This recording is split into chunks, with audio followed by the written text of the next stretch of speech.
ನಮಸ್ಕಾರ ಸ್ನೇಹಿತರೆ, ಕನ್ನಡದ ಹೊಸ ಬೆಳಕು ಯೂಟ್ಯೂಬ್ ಚಾನಲ್ಗೆ ನಿಮ್ಮೆಲ್ಲರಿಗೂ ಸ್ವಾಗತ. ಸ್ನೇಹಿತರೆ, ಇಂದಿನ ವಿಶೇಷ ಸುದ್ದಿ, ರಾಶಿ ಚಕ್ರದ ಮನೆ ಬಾಗಿಲಲ್ಲಿ ಶೀಘ್ರದಲ್ಲೇ ಹಬ್ಬ ಬರಲಿದೆ. ಇದರ ಅರ್ಥ ಮನೆಯಲ್ಲಿ ಅತಿಥಿಗಳು, ಶುಭ ಸಂದರ್ಭಗಳು ಮತ್ತು ಜನಸಂದಣಿ ಹೆಚ್ಚಾಗುವ ಸಾಧ್ಯತೆ ಇದೆ. ಯಾವ ರಾಶಿಯವರು ಅದೃಷ್ಟವಂತರು, ಇಂದಿನ ಜಾತಕ ಏನು ಹೇಳುತ್ತಿದೆ ಎಂಬುದನ್ನು ತಡ ಮಾಡದೆ ತಿಳಿದುಕೊಳ್ಳೋಣ. ನಿಮ್ಮ ರಾಶಿ ಚಕ್ರ ಚಿಹ್ನೆಗಳು. ಸ್ನೇಹಿತರೆ, ದೇವರ ಮನೆ ತಡವಾಗಿದೆ, ಆದರೆ ಕತ್ತಲೆ ಆಗುವುದಿಲ್ಲ ಎಂದು ನಾನು ನಿಮಗೆ ಮೊದಲೇ ಹೇಳಿದ್ದೆ. ಒಳ್ಳೆಯ ಸಮಯ. ಈಗ ನೀವು ಸಿಂಹದಂತೆ ಗರ್ಜಿಸುತ್ತೀರಿ. ಹೌದು, ರಾಜನಾಗಲು ಸಿದ್ಧರಾಗಿರಿ. ಸಮಯ ಕಡಿಮೆ ಇದೆ. ಮುಂದಿನ 24 ಗಂಟೆಗಳು ನಿಮಗೆ ನಿಮ್ಮ ಜೀವನದಲ್ಲಿ ಒಂದು ಪ್ರಮುಖ ಘಟನೆಯಾಗುತ್ತದೆ. ನಿಮ್ಮ ಮನೆ ಬಾಗಿಲಲ್ಲೇ ಜಾತ್ರೆ ನಡೆಯಲಿದೆ. ಕಾರಣ ತಿಳಿದರೆ ನಿಮಗೆ ಆಶ್ಚರ್ಯವಾಗುತ್ತದೆ. ವಿಡಿಯೋವನ್ನು ಕೊನೆಯವರೆಗೂ ನೋಡಲು ಮರೆಯಬೇಡಿ. ಬೆಳಗ್ಗೆ ಅಥವಾ ಸಂಜೆ ನಿಮ್ಮ ಮನೆ ಬಾಗಿಲಲ್ಲಿ ಅಷ್ಟೊಂದು ಜನಸಂದಣಿ ಸೇರುತ್ತದೆ. ಇದ್ದಕ್ಕಿದ್ದಂತೆ ಒಂದು ಜಾತ್ರೆಯಂತೆ ಜನಸಮೂಹ ಸೇರುತ್ತದೆ. ದೂರ ದೂರದ ಜನರು ನಿಮ್ಮ ಮನೆ ಬಾಗಿಲಲ್ಲಿ ಸಾಲುಗಟ್ಟಿ ನಿಂತಿರುವುದನ್ನು ಕಲ್ಪಿಸಿಕೊಳ್ಳಿ ಮತ್ತು ನಿಮ್ಮ ಸಲಹೆ ಕೇಳುವುದು, ನಿಮ್ಮ ಆಶೀರ್ವಾದ ಕೇಳುವುದು ಇಂದು ನೀವು ಕೇಳುತ್ತಿರುವಂತೆ ಧ್ವನಿಸಬಹುದು. ನಾನು ಅದನ್ನು ನಂಬುತ್ತೇನೆ ಮತ್ತು ಅದು ನಿಜ. ಅದು ಎಂದಿಗೂ ಹಾಗೆಯೇ ಧ್ವನಿಸುತ್ತದೆ. ಆದರೆ ಜ್ಯೋತಿಷ್ಯ ಶಾಸ್ತ್ರವು ಅದು ದೇವರ ಸೂಚನೆ ಎಂದು ಹೇಳುತ್ತದೆ. ಕೆಲವು ಜನರ ಜಾತಕಗಳು ಅವರ ಮನೆ ಬಾಗಿಲು ನಿಜವಾಗಿಯೂ ತೆರೆದಿತ್ತು ಎಂದು ಸೂಚಿಸುತ್ತದೆ. ನನ್ನಂತಹ ಜನರಿಂದ ತುಂಬಿದೆ, ಏಕೆಂದರೆ ದೇವರು ಮತ್ತು ದೇವತೆಗಳು ನಿಮ್ಮ ಮನೆಯ ಸುತ್ತಲೂ ವಾಸಿಸಲಿದ್ದಾರೆ. ನೀವು ಸರಿಯಾಗಿ ಕೇಳುತ್ತಿದ್ದೀರಿ. ನಿಮ್ಮ ಮನೆಯ ಬಳಿ ಮಹಾದೇವನ ಶಿವಲಿಂಗ ಕಾಣಿಸಿಕೊಳ್ಳಲಿದೆ. ಇದು ಗ್ರಹಗಳ ಸಂಚಾರದ ಸಂಕೇತ. ಆದರೆ ಅನೇಕ ಜನರು ಆಶ್ಚರ್ಯಪಡಬಹುದು. ಗ್ಯಾರಂಟಿ ಇದ್ದರೆ ನೋಡಿ. ಭವಿಷ್ಯ ಇದ್ದರೆ ಭವಿಷ್ಯವಾಣಿಗಳು ಎಂದಿಗೂ ಗ್ಯಾರಂಟಿ ಆಗುತ್ತವೆ. ಆದರೆ ನಿಮ್ಮ ಮನೆ ಹೇಗಿರುತ್ತದೆ ಎಂಬುದರ ಸೂಚನೆ ಇದೆ. ಒಂದು ದೈವಿಕ ವ್ಯಕ್ತಿ ಹೊರಹೊಮ್ಮಲಿದ್ದಾರೆ. ಒಂದು ದೇವತೆ ಆಗಮಿಸಲಿದ್ದಾರೆ. ಒಂದು ದೇವತೆ ರೂಪಾಂತರಗೊಂಡು ನಿಮ್ಮ ಮನೆಯಲ್ಲಿ ಕಾಣಿಸಿಕೊಳ್ಳುತ್ತಾರೆ.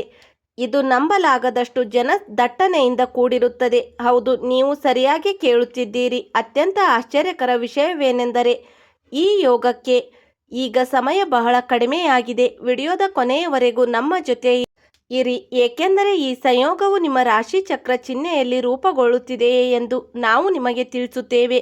ಸ್ನೇಹಿತರೆ, ಮುಂದಿನ 24 ಗಂಟೆಗಳಲ್ಲಿ ನೀವು ಶ್ರೀಮಂತರಾಗುತ್ತೀರಿ ಮತ್ತು ನಿಮ್ಮ ಜೀವನವು ಸಂಪೂರ್ಣವಾಗಿ ರೂಪಾಂತರಗೊಳ್ಳುತ್ತದೆ. ನೀವೇ ಸೃಷ್ಟಿಕರ್ತನಾಗಿರುವುದರಿಂದ ನೀವು ಬಯಸುವ ಎಲ್ಲ ಸಂತೋಷವನ್ನು ಪಡೆಯುತ್ತೀರಿ. ಮನೆಗೆ ಯಾರೋ ಒಬ್ಬರ ಭೇಟಿ ನೀಡಲಿದ್ದಾರೆ. ಅದು ಮಹಾದೇವನಾಗಿರಲಿ, ಕೃಷ್ಣನಾಗಿರಲಿ, ಹರೇ ವಿಷ್ಣುವಾಗಿರಲಿ ಅಥವಾ ಬೇರೆ ಯಾರಾದರಾಗಿರಲಿ. ಅದು ಒಬ್ಬ ವ್ಯಕ್ತಿಯಾಗಿದ್ದರೂ ಸಹ ಅವನು ನಿಮ್ಮ ಮನೆಯಲ್ಲಿ ಅಧ್ಯಯನ ಮಾಡಲಿದ್ದಾನೆ. ಸ್ನೇಹಿತರೆ, ನಿಮ್ಮ ಜೀವನದಲ್ಲಿ ಹೊಸ ಅಧ್ಯಾಯ ಪ್ರಾರಂಭವಾಗಲಿದೆ. ಹೊಸ ಹಣೆ ಬರಹ ಬರೆಯುವುದನ್ನು ಮುಂದುವರೆಸುವುದಕ್ಕಾಗಿ ನಾನು ನಿಮ್ಮನ್ನು ಅಭಿನಂದಿಸುತ್ತೇನೆ. ಅನೇಕ ಅಭಿನಂದನೆಗಳು. ನಿಮ್ಮ ಜೀವನವು ಬದಲಾಗಲಿದೆ. ನಿಮ್ಮ ಅದೃಷ್ಟ ಬೆಳಗಲಿದೆ. ನೀವು ಹಣದಿಂದ ತುಂಬಿ ಹೋಗುತ್ತೀರಿ. ದೇವರು ನಿಮಗೆ ಮತ್ತೊಂದು ಅವಕಾಶ ನೀಡಿದ್ದಾನೆ.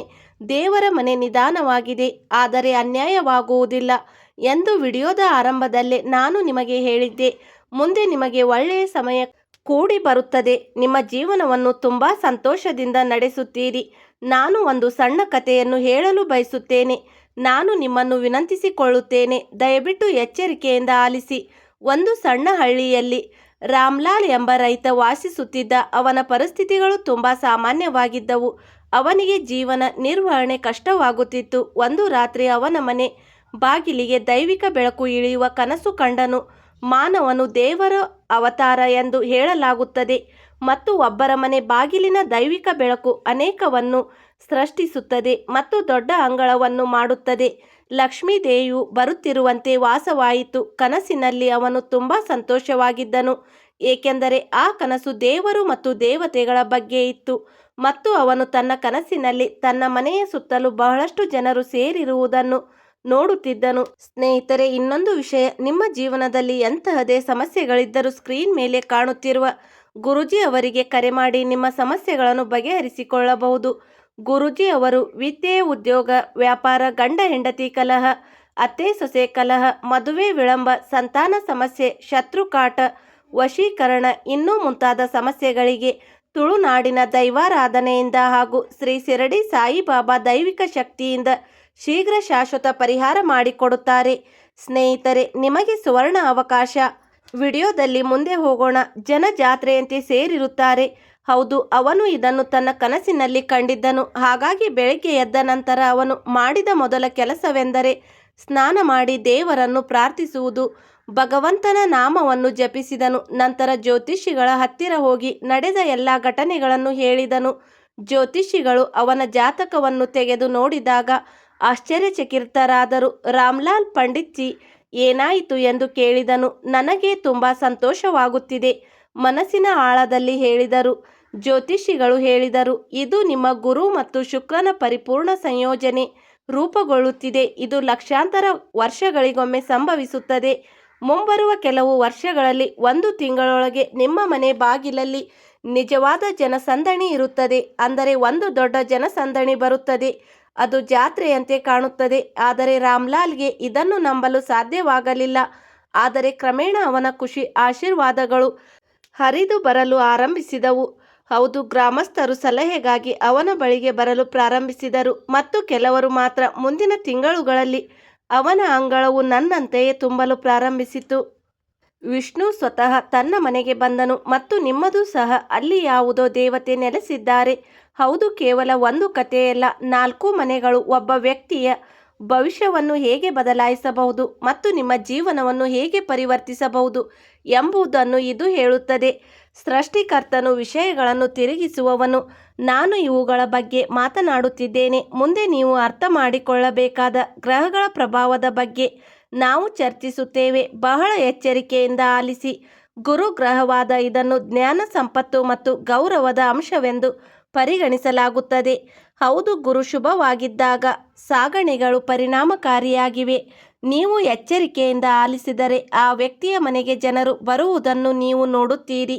ಜನರ ಸಂಖ್ಯೆ ಇದ್ದಕ್ಕಿದ್ದಂತೆ ಹೆಚ್ಚಾಗುತ್ತದೆ. ಅದಕ್ಕಾಗಿಯೇ ಇದನ್ನು ಸಾಮೂಹಿಕ ಯೋಗ ಎಂದು ಕರೆಯುತ್ತಾರೆ. ಶುಕ್ರ ನಿಮಗೆ ತಿಳಿದಿರುವಂತೆ ಅದು ಸಂತೋಷ, ಸಮೃದ್ಧಿ ಮತ್ತು ಆಕರ್ಷಣೆಯ ಸಂಕೇತವಾಗಿದೆ ಎಂಬುದು. ಶುಕ್ರನು ಬಲವಾದ ಸ್ಥಾನದಲ್ಲಿದ್ದಾಗ ವ್ಯಕ್ತಿಯ ಮನೆಯು ರೋಮಾಂಚನವಾಗುತ್ತದೆ, ಅತಿಥಿಗಳಿಂದ ತುಂಬಿರುತ್ತದೆ ಮತ್ತು ಶುಭ ಸಂದರ್ಭಗಳು ಸ್ವಯಂಚಾಲಿತವಾಗಿ ಸಂಭವಿಸುತ್ತವೆ. ಮುಂದಿನ ದಿನಗಳಲ್ಲಿ ನೀವು ಎಂದಿಗೂ ಊಹಿಸದಷ್ಟು ಒಳ್ಳೆಯ ಸುದ್ದಿಯನ್ನು ಸ್ವೀಕರಿಸುತ್ತೀರಿ.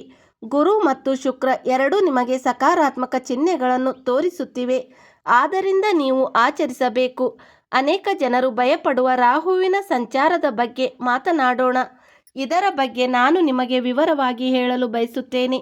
ಆದರೆ ವಿಡಿಯೋವನ್ನು ಕೇಳುವ ಮೊದಲು ನಮ್ಮ ಚಾನಲನ್ನು ಸಬ್ಸ್ಕ್ರೈಬ್ ಮಾಡಿಕೊಳ್ಳಿ. ಸ್ನೇಹಿತರೆ, ಈಗಲೇ ವಿಡಿಯೋಗೆ ಲೈಕ್ ಮಾಡಿ. ಕಮೆಂಟ್ ಬಾಕ್ಸ್ನಲ್ಲಿ ಹರ ಹರ ಮಹಾದೇವ, ಓಂ ನಮಃ ಶಿವಾಯ ಎಂದು ಖಂಡಿತ 3 ಬಾರಿ ಬರೆಯಿರಿ. ವಿಡಿಯೋ ಇಷ್ಟವಾದರೆ ಗುರುದೇವ ಧನ್ಯವಾದಗಳು ಎಂದು ಬರೆಯಿರಿ. ಸ್ನೇಹಿತರೆ, ಧನ್ಯವಾದಗಳು ಎಂದು ಬರೆಯಿರಿ. ಸ್ನೇಹಿತರೆ, ಗುರುವು 3ನೇ ಮನೆಯಲ್ಲಿದ್ದರೆ ಅಥವಾ ಉದಾಹರಣೆಗೆ 7ನೇ ಮನೆಯಲ್ಲಿದ್ದರೆ ಹಠಾತ್ ಖ್ಯಾತಿ, ಜನಸಂದಣಿಯ ಸಾಧ್ಯತೆಯೂ ಇರುತ್ತದೆ. ಹೌದು, ನಾವು ರಾಹುವಿನ ಸಂಚಾರದ ಬಗ್ಗೆ ಮಾತನಾಡುತ್ತಿದ್ದೇವೆ. ಸ್ನೇಹಿತರೆ, ದೈವಿಕ ಬೆಳಕು ಹೊರಹೊಮ್ಮುತ್ತಿದೆ. ಹೌದು, ಮತ್ತು ಈ 3 ಗ್ರಹಗಳ ಉದಾಹರಣೆಗೆ ಗುರು, ಸಂತೋಷ, ರಾಹು ಯಾರೊಬ್ಬರ ಜಾತಕದಲ್ಲಿ ಒಟ್ಟಿಗೆ ಇರುವಾಗ ಹೌದು ಶುಭ ಸ್ಥಾನದಲ್ಲಿ ಬರುತ್ತದೆ. ಜ್ಯೋತಿಷಿಗಳು ಇದನ್ನು ದ್ವಾರದ ಮೇಳ ಯೋಗ ಎಂದು ಕರೆಯುತ್ತಾರೆ. ಹೌದು, ನೀವು ಸರಿಯಾಗಿ ಕೇಳುತ್ತಿದ್ದೀರಿ. ಸ್ನೇಹಿತರೆ, ಯೋಗವು ಒಬ್ಬರ ಮನೆಯನ್ನು ಅತಿಥಿಗಳು, ಹಿತೈಷಿಗಳು ಮತ್ತು ಅವಕಾಶಗಳಿಂದ ತುಂಬುತ್ತದೆ. ದೇವರ ದ್ವಾರದಲ್ಲಿ ಜನಸಮೂಹ ಸೇರುವಂತೆ ನಾರಾಯಣನೇ ನಿಮ್ಮ ಮನೆಗೆ ಭೇಟಿ ನೀಡಲಿದ್ದಾನೆ. ನೆನಪಿಡಿ, ದೇವರ ಮನೆ ತಡವಾಗಿದೆ, ಆದರೆ ಎಂದಿಗೂ ಅನ್ಯಾಯವಾಗುವುದಿಲ್ಲ. ನೀವು ನಿಮ್ಮ ಮಾರ್ಗಗಳನ್ನು ಬದಲಾಯಿಸಿದಾಗಲೆಲ್ಲ ನಿಮ್ಮ ಅದೃಷ್ಟವೂ ಸಹ ತಿರುವು ಪಡೆಯುತ್ತದೆ. ಸರಿಯಾದ ಸಮಯ ಬರುತ್ತದೆ ಮತ್ತು ನಿಮ್ಮ ಜೀವನದ ಅತ್ಯುತ್ತಮ ಸಮಯ ಈಗಾಗಲೇ ಬಂದಿದೆ. ಹೌದು, ನಾನು ಸುಳ್ಳು ಹೇಳುತ್ತಿಲ್ಲ, ನಾನು ಸತ್ಯವನ್ನೇ ಹೇಳುತ್ತಿದ್ದೇನೆ. ದೇವರು ನಿಮಗೆ ಹಣದ ಚೀಲವನ್ನು ತುಂಬಲು ನಿರ್ಧರಿಸಿದ್ದಾನೆ. ಅದಕ್ಕಾಗಿಯೇ ಪ್ರತಿಯೊಂದು ರಾಶಿಚಕ್ರ ಚಿಹ್ನೆಯ ಸಕಾರಾತ್ಮಕ ಪರಿಣಾಮಗಳನ್ನು ಅನುಭವಿಸಬಹುದು. ನಿಮ್ಮ ರಾಶಿಚಕ್ರ ಚಿಹ್ನೆಯ ಹೊರತಾಗಿಯೂ ನೀವು ಸಕಾರಾತ್ಮಕ ಫಲಿತಾಂಶಗಳನ್ನು ಅನುಭವಿಸಬಹುದು. ನೀವು ಹಠಾತ್ ವೃತ್ತಿ ಜೀವನದ ಉತ್ತೇಜನ ಮತ್ತು ಪ್ರಮುಖ ವ್ಯಕ್ತಿಯೊಂದಿಗೆ ಹೆಚ್ಚಿನ ಸಂಪರ್ಕಗಳನ್ನು ನೋಡಬಹುದು. ಸ್ನೇಹಿತರೆ, ಗ್ರಹಗಳ ಚಲನೆ ಎಂದಿಗೂ ನಿಲ್ಲುವುದಿಲ್ಲ ಮತ್ತು ಸರಿಯಾದ ಸಮಯ ಬಂದಾಗ ಅದೃಷ್ಟದ ಬಾಗಿಲುಗಳು ಸ್ವಯಂಚಾಲಿತವಾಗಿ ತೆರೆದುಕೊಳ್ಳುತ್ತವೆ ಎಂದು ತಿಳಿಯಿರಿ. ಆದರೆ ನೀವು ತಾಳ್ಮೆಯಿಂದ ಇರಬೇಕು ಮತ್ತು ಭಗವಾನ್ ಶ್ರೀ ವಿಷ್ಣು ಮಾತೆಯ ಮೇಲೆ ನಂಬಿಕೆ ಇಡಬೇಕು. ಅದಾದ ನಂತರ ನಿಮ್ಮ ಎಲ್ಲ ಬಾಕಿ ಕೆಲಸಗಳು ಮಹಾಲಕ್ಷ್ಮಿ ಮತ್ತು ಬಜರಂಗ ಬಲಿಯನ್ನು ಪೂರ್ಣಗೊಳ್ಳುತ್ತವೆ. ಜೀವನ ಬದಲಾಗುತ್ತದೆ. ಸ್ನೇಹಿತರೆ, ನಿಮ್ಮ ಜೀವನದ ನಿಜವಾದ ಕತೆ ಇದೀಗ ಪ್ರಾರಂಭವಾಗಿದೆ. ನೀವು ಸುಸ್ತಾಗಬಾರದು, ನೀವು ಬಿಟ್ಟುಕೊಡಬಾರದು, ನೀವು ಸಾಕಷ್ಟು ದೂರ ಶ್ರಮಿಸಬೇಕಾಗಿದೆ. ನೆನಪಿಡಿ, ನಿಮ್ಮನ್ನು ಕೀಳಾಗಿ ಕಾಣಲು ಮತ್ತು ಅವಮಾನಿಸಲು ಪ್ರಯತ್ನಿಸುವ ಅನೇಕ ಜನರು ನಿಮ್ಮ ಜೀವನದಲ್ಲಿ ಬರಬಹುದು. ನಿಮ್ಮನ್ನು ನೋಡಿ ನಗುತ್ತಾರೆ, ಆದರೆ ನೀವು ಭಯಪಡಬಾರದು. ಬದಲಾಗಿ ಪ್ರತಿದಿನ ಹೊಸದನ್ನು ಕಲಿಯಿರಿ ಮತ್ತು ನಿಮ್ಮ ಕಠಿಣ ಪರಿಶ್ರಮವನ್ನು ತೋರಿಸಿ ನಿಮ್ಮ ಶಕ್ತಿಯನ್ನು ಹೆಚ್ಚಿಸಿಕೊಳ್ಳಬೇಕು. ನೀವು ಪರಿಹಾರಗಳನ್ನು ಪ್ರಯತ್ನಿಸಬಹುದು. ಗುರುವಾರಗಳನ್ನು ಪೂಜೆ ಮಾಡುವ ಮೂಲಕ ನೀವು ಪರಿಹಾರವನ್ನು ಮಾಡಿಕೊಳ್ಳಬಹುದು. ಅಂದರೆ ಪ್ರತಿ ಗುರುವಾರ ಸಂಜೆ ನಿಮ್ಮ ಮನೆಯ ಪ್ರಮುಖ ಮೌಲ್ಯವನ್ನು ಹೊಂದಿರುವ ನಿಮ್ಮ ಮನೆಗೆ ಹೋಗಿ ಪರಿಹಾರವನ್ನು ಸಹ ಬಳಸುತ್ತಾರೆ. ಬಾಗಿಲಿನ ಮೇಲೆ ಅರಿಶಿಣ ಮತ್ತು ಅನ್ನದಿಂದ ಸ್ವಸ್ತಿಕ್ ಬರೆಯಿರಿ. ಬಾಗಿಲ ಬಳಿ ತುಪ್ಪ ದೀಪವನ್ನು ಹಚ್ಚಿ ಬಾಳೆ ಮರದ ಬುಡದಲ್ಲಿ ನೀರು ಮತ್ತು ಅರಿಶಿಣವನ್ನು ಅರ್ಪಿಸಿ. ಗುರುವನ್ನು ಸಮಾಧಾನಪಡಿಸಲು ನೀವು ಬಯಸಿದರೆ ನೀವು ಈ ಪರಿಹಾರವನ್ನು ಬಳಸುವುದು. ಇದು ನಿಮ್ಮ ಮನೆಗೆ ಸಕಾರಾತ್ಮಕ ಶಕ್ತಿಯನ್ನು ತರುತ್ತದೆ. ಜನರ ಪ್ರವೇಶಗಳು ಹೆಚ್ಚಾಗುತ್ತವೆ. ಇದರಿಂದ ನಿಮಗೆ ಸಂತೋಷ ಹೆಚ್ಚಾಗುತ್ತದೆ. ಯಾವಾಗಲೂ ನೆನಪಿನಲ್ಲಿ ಇಟ್ಟುಕೊಳ್ಳಬೇಕಾದ ಮೂರು ಚಿಹ್ನೆಗಳನ್ನು ನಾನು ನಿಮಗೆ ಹೇಳುತ್ತೇನೆ, ಏಕೆಂದರೆ ಇಂದಿನಿಂದ 24 ಗಂಟೆಯ ಒಳಗೆ ಪ್ರತಿಯೊಬ್ಬರ ಜೀವನದಲ್ಲಿ ಒಳ್ಳೆಯ ಸಮಯಗಳು ನಿಮ್ಮ ಮುಂದಿವೆ. ಹೌದು, ನಿಮ್ಮ ಜೀವನದಲ್ಲಿ ದೊಡ್ಡ ಬದಲಾವಣೆಗಳು ಬರಲಿವೆ ಎಂದು ನಿಮಗೆ ತಿಳಿದಿದೆಯೇ? ಅನೇಕ ಜನರು ನಿರ್ಲಕ್ಷಿಸುತ್ತಿದ್ದ ಕೆಲವು ಚಿಹ್ನೆಗಳನ್ನು ದೇವರು ನೀಡುತ್ತಾರೆ. ಗೌರವಾನ್ವಿತ ಸ್ಥಳ ಕಳೆದ ಕೆಲವು ದಿನಗಳಿಂದ ನೀವು ಈಗ ಈ ಯಾವುದೇ ಚಿಹ್ನೆಗಳನ್ನು ಅನುಭವಿಸುತ್ತಿದ್ದರೆ ಇದನ್ನು ದೇವರಿಂದ ಬಂದ ಒಂದು ಸಕಾರಾತ್ಮಕ ಸೂಚನೆ ಎಂದು ಪರಿಗಣಿಸಿ. ಹೌದು ಸ್ನೇಹಿತರೆ, ಹಾಗಾದರೆ ಮೊದಲ ಸೂಚನೆ ಏಕೆ ಮುಂದಕ್ಕೆ ಸಾಗುತ್ತಿದೆ? ಗಮನವಿಟ್ಟು ಆಲಿಸಿ.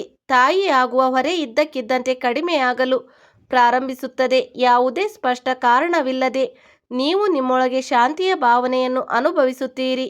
ಮೊದಲು ನಿಮ್ಮನ್ನು ಕಾಡುತ್ತಿದ್ದ ವಿಷಯಗಳು ಇನ್ನು ಮುಂದೆ ಅಷ್ಟು ದೊಡ್ಡ ವಿಷಯವಲ್ಲ ಎಂದು ತೋರುತ್ತವೆ. ಈ ಪರಿಸ್ಥಿತಿ ನಿಮ್ಮ ಪರವಾಗಿವೆ ಮತ್ತು ನೀವು ಯಾವುದೇ ಕೆಲಸ ಮಾಡಿದರೂ ಅದರಲ್ಲಿ ನೀವು ಬಹಳಷ್ಟು ಯಶಸ್ಸನ್ನು ಪಡೆಯುತ್ತೀರಿ. ಒಬ್ಬ ವಿಭಿನ್ನ ರೀತಿಯ ವಿಶ್ವಾಸ ನಿಮ್ಮ ಮನಸ್ಸಿನಲ್ಲಿ ಮೂಡುತ್ತದೆ. ನೀವು ಹೆಚ್ಚು ಗಮನ ಹರಿಸುತ್ತೀರಿ ಮತ್ತು ನಿಮ್ಮ ಕೆಲಸ ಸ್ವಯಂಚಾಲಿತವಾಗಿ ಮುಗಿಯಲು ಪ್ರಾರಂಭವಾಗುತ್ತದೆ.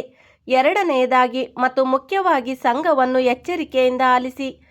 ಸ್ಥಗಿತಗೊಂಡ ಕೆಲಸವು ಇದ್ದಕ್ಕಿದ್ದಂತೆ ಮುಂದಕ್ಕೆ ಚಲಿಸುತ್ತದೆ. ನೀವು ಕೆಲಸ ಪಡೆಯಲು ಬಹಳ ದಿನಗಳಿಂದ ಪ್ರಯತ್ನಿಸುತ್ತಿದ್ದೀರಿ, ಆದರೆ ಇನ್ನೂ ಯಶಸ್ವಿಯಾಗಿಲ್ಲ. ನಿಮಗೆ ಸಹಾಯ ಮಾಡಲು ಯಾರಾದರೂ ಇದ್ದಕ್ಕಿದ್ದಂತೆ ಅಲ್ಲಿ ಸಿಗಬಹುದು. ನಿಮಗೆ ಫೋನ್ ಕರೆ ಬರಬಹುದು ಅಥವಾ ಹೊಸ ಮಾರ್ಗವನ್ನು ಕಂಡುಕೊಳ್ಳಬಹುದು. ಸಣ್ಣ ಸಣ್ಣ ವಿಷಯಗಳು, ಅಡೆತಡೆಗಳು ದೂರವಾಗಲು ಪ್ರಾರಂಭಿಸಿದರೆ ಅದನ್ನು ಒಳ್ಳೆಯ ಸಮಯ ಆರಂಭವಾಗುವುದರ ಸಂಕೇತವೆಂದು ನೀವು ಪರಿಗಣಿಸಬಹುದು. ಏಕೆಂದರೆ ನಿಮ್ಮ ಜೀವನದಲ್ಲಿ ಶೀಘ್ರದಲ್ಲೇ ಒಳ್ಳೆಯ ಸಂಗತಿಗಳು ಸಂಭವಿಸುತ್ತವೆ. ನೀವು ಎಂದಿಗೂ ಮರೆಯಲಾಗದ ಒಂದು ಮಹತ್ವದ ಘಟನೆ ಸಂಭವಿಸುತ್ತದೆ, ಏಕೆಂದರೆ ನೀವು ವಿಷ್ಣುವಿನ ಆಶೀರ್ವಾದವನ್ನು ಪಡೆಯುತ್ತೀರಿ. ಮೂರನೆಯ ಮತ್ತು ಅತ್ಯಂತ ಮಹತ್ವವಾಗಿದೆ, ಗಂಭೀರ ಬಿಕ್ಕಟ್ಟು. ನೀವು ಇದನ್ನು ಬಹಳ ಎಚ್ಚರಿಕೆಯಿಂದ ಆಲಿಸಬೇಕು. ಈ ಸಿಗ್ನಲ್ ನಿಮಗೆ ತುಂಬ ಪ್ರಯೋಜನಕಾರಿಯಾಗಿದೆ. ಸ್ನೇಹಿತರೆ, ಹೊಸ ಕೆಲಸವನ್ನು ಪ್ರಾರಂಭಿಸುವುದನ್ನು ಊಹಿಸಿ. ಯಾವುದೇ ಜವಾಬ್ದಾರಿ, ಯಾವುದೇ ಮನ್ನಣೆ ಅಥವಾ ಹಣ ಗಳಿಸುವ ಹೊಸ ಮಾರ್ಗವು ನಿಮಗೆ ಚಿಕ್ಕದಾಗಿ ಕಾಣಿಸಬಹುದು, ಆದರೆ ಅಂತಿಮವಾಗಿ ಇದು ನಿಮ್ಮ ಜೀವನದ ಒಂದು ದೊಡ್ಡ ಭಾಗವಾಗುತ್ತದೆ. ಬದಲಾವಣೆಯನ್ನು ತರಬಹುದು. ನೀವು ಕೇವಲ ಊಹಿಸಿದಂತಹ ಬದಲಾವಣೆ, ಆದರೆ ನಿಜವಾದ ಘಟನೆ ನಿಮ್ಮ ಜೀವನದಲ್ಲಿಯೂ ಸಂಭವಿಸಬಹುದು. ಅನೇಕ ಜನರು ಆಶ್ಚರ್ಯಚಕಿತರಾಗುತ್ತಾರೆ. ನಾನು ಹೇಳುವುದೇನೆಂದರೆ, ಈ ಸಂಜೆ ನಡೆಯುತ್ತಿರುವ ನಿಮ್ಮ ಕಠಿಣ ಪರಿಶ್ರಮದ ಫಲಿತಾಂಶ ಇದು. ಸ್ನೇಹಿತರೆ, ಇಲ್ಲಿಯವರೆಗೆ ವಿಡಿಯೋ ನೋಡಿದ್ದಕ್ಕಾಗಿ ಧನ್ಯವಾದಗಳು.